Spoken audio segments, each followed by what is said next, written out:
You may be asking yourself, I know it's important to stay focused when you work, and I know it's important to do these things, but how? How do I stay focused when this world is so busy? When every time I want to work, someone comes to my room? In this video, I'll be telling you how. Now, the first step, if you want mental clarity for work, the first thing you got to do is change your environment. Find you a place where work is promoted. Things that you do is celebrated, and your life is glamorized.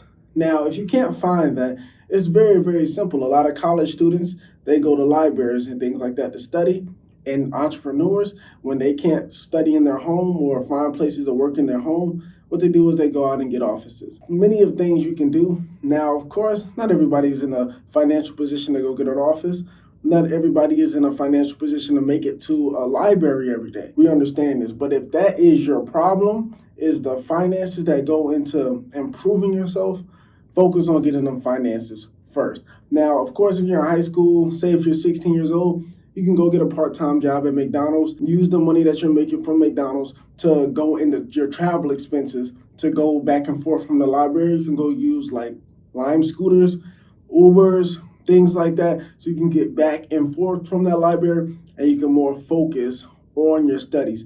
But for my entrepreneurs on the other side of this spectrum, I always recommend you guys use what you have for more money. Use the money that you have to make more money in the future and generate income over time. And that will always, scale in time. You just got to give it time. You'll be losing money at first, of course. That's how most businesses are run and most other things are run. But if you're putting that money into yourself, I wouldn't count it as losing money. I would actually count it as gaining capital over time. Because in the long time run, if you're always focused on studying and always focused on improving yourself and you use your money to get gym memberships and learning training courses and things like that, over time it will compound and you'll make a lot more money, especially if you didn't choose the college route and things like that. If you do put most of your money into improving yourself, 10x returns. It can never go wrong unless you're just lazy. Now, if you're lazy, I recommend you put your money in like a stock market or in bonds or things like that. And this is not financial advice, of course, but I recommend you put your money in something else. If you know that you're lazy and you can't get up off the couch, go get a normal job, put your money into an IRA or get 7% back in the stock market.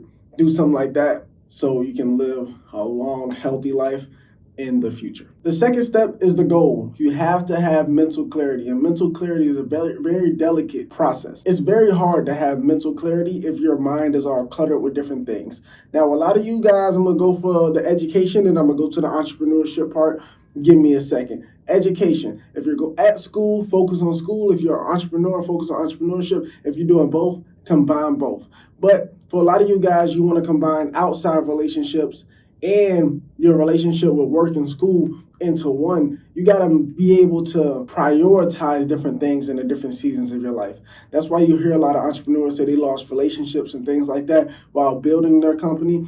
And the same for people in education. They don't be in relationships, things like that, while they're growing. It's a very, very interesting topic to talk about, but I'm going to basically mold it down for you. The reason why you most likely can't be in a relationship while you're scaling is just because the time horizon between when you have to make it and what you have now is a big discrepancy. You don't have anything, but you want to give most of what you have to a relationship and most of the time that you have to a business. You don't have that much time to give most of the time to a relationship and most of the time to a business. And a lot of females are high priority. They like attention. They like to know that their dude is there. Now, yes, of course, it's a lot of females that don't need attention, but you don't know how to get those females. You get the females that only want attention and only like to argue. If you can't get a girl that don't like to argue and only want to be submissive and like you, don't worry about girls. Because if you can't get that type of girl, you don't got that type of girl, she's going to take up all your attention and you're going to have to focus more on her than you are on the company, or you're just going to have to leave her and you're going to be devastated because you don't have that relationship to back you up. Focus on growing the goal and then you can branch off into different things into your life. Now, the third step, a lot of you guys, it's very, very easy for you guys to work, but during certain times in your life, you get tired. For example, if it's 4 or 5 o'clock midday, some people get tired and things like that midday. Now, I know a lot of entrepreneurs will tell you don't get tired, you got to work through your tiredness and all that. Yes, that is true. It is true, but a lot of you guys know your body more than those entrepreneurs. And those entrepreneurs have their own body type and they do their own things, and that works for them. Find what works for you. If you get tired at 3 to 4 p.m., go take a nap. Now, you're a grown man, taking a nap might sound like, I'm not taking a nap. I'm a grown man. I don't need no nap. I'll just do this. Man, take a nap. Like, don't be listening to all these rules. Take a nap, man. Go to sleep for 30 minutes. Go to sleep for an hour. Go to sleep for 2 hours. Get up and get back to work. If you're working 16 hours a day, it's 24 hours in your day, right? Let's put it like this. It's 24 hours in your day. Say you do this. You work from 9 to 4, right? How many hours is that? Okay, around 8 hours, right? Around 8 hours, you work to 9 to 4. Boom, you good. 100% work. Now you go to sleep from 4 to what? 4 to 6, 4 to 7, right? So now you sleep for like 2 hours, 3 hours, right? Then you get back up and you work from 7 to 1 in the morning. Okay, you see how much work you're getting done? Now that's another 6 to 8 hours depending on how long you work. So if you add that first initial 8 to that last initial 8 or that last initial 6, whatever you do, you still working at minimum 12 hours. 12 to 15 hours minimum. You still working. You see how it gets now? So it's not really the nap that's the problem. It's you working. That's the problem. If you want to work all the time, you can work and you can still get your naps in and you can still have 6 hours of sleep at night from 1 to 8 o'clock or 1 to 9 o'clock. You can still have that sleep, that 8 hours of sleep. You can still have that 6 hours of sleep. And then when you come back, you can still have that 2 to 3 hours of sleep. So that's 8 to 9 hours of sleep a day. And you're still working around 12 to 14, 12 to 15 hours a day. So you're good. Find the time that works for you to work and work the time when you feel the most comfortable working. And when you don't feel the most comfortable working, do lower leverage activities for higher returns. And then you can go back into the higher leverage activities with the highest return in the future. But if you need immediate gratification now because how you feel is not, I'm not achieving this or I'm not feeling enough to go and do this. So if you want to go to a job, say you don't feel good you're not a morning person. So from 9 to 4, you're like, I just really don't want to do any work from 9 to 4. I don't feel any energy. Work a regular job from 9 to 4. Get the money in a regular job so you can pay your bills from 9 to 4 when you don't have energy. And then from 6 to 8 or 6 to 1 in the morning, when you get that energy after you get off your job and you go to sleep, you can work that last bit with the highest energy on the most highest leverage activities. And that will get you the most return over time. And that's what I recommend to a lot of my younger entrepreneurs because you guys like to work until you can't work no more.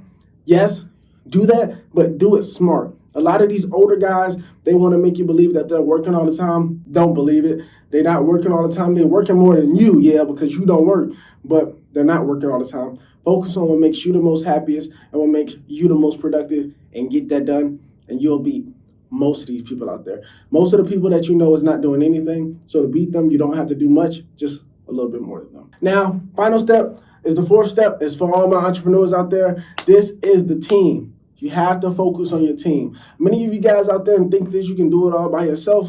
Me personally, I understand that. Everybody think that they can do it by themselves. Especially if you're a man and you think like, I got this. Yeah, you think you can do it by yourself, and that's fine. You can do a lot of things, but building a company by yourself is not one of those things, unfortunately. Now, if you have a lot of guidance and things like that, and you have coaches with money and things like that they can train you how to do it, maybe you can make $1 million, $2 million a year by yourself on the higher end. But you don't have any coaching, don't have any training. You just got these YouTube videos. Focus on building your team so more minds can come into one project rather than you having one mind try to go into projects that you really don't know about and have to learn so much on the back end that the front end suffers because you're always on the back end. If you focus on actually growing and scaling instead of learning, now this sounds bad, but you have to always learn. What I'm saying is, if you focus more on skill development and higher leverage activities,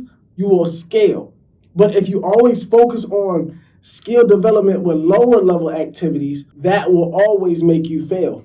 If you understand where I'm going. Now, let me explain it a little bit more for the people that don't get it. A higher leverage activity is things that give you the highest return in the future.